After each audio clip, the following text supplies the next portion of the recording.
tanggal, oh. Yun, gagawa tayo ngayon ng ano, center post ng 155 Honda. Kaya yung harness ko. Ayun, busak na. Ha? Busak na.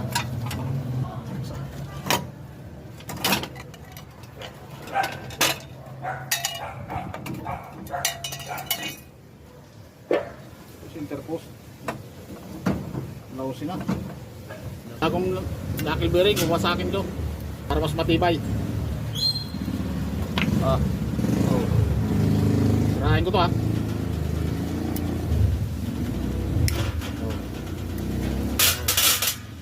Sira na.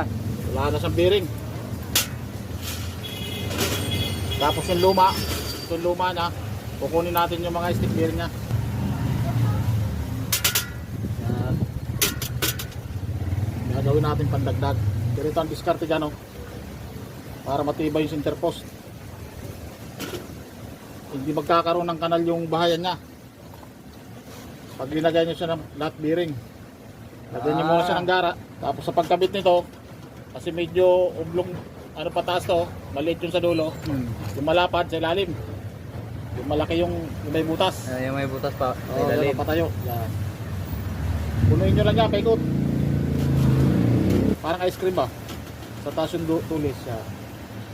Ayan, puno na. Puno na ng stick bearing. Pag puno na, tatanggalan mo siya ng isa para may play. Tatanggalan mo ng isang piraso. Yan, tanggalin mo lang yung isang piraso.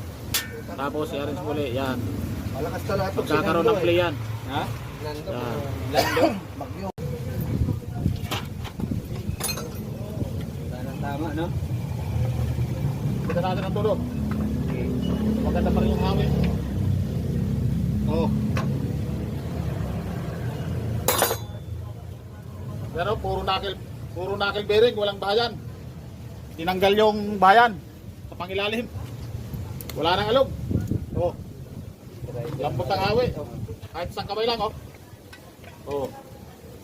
Good sa.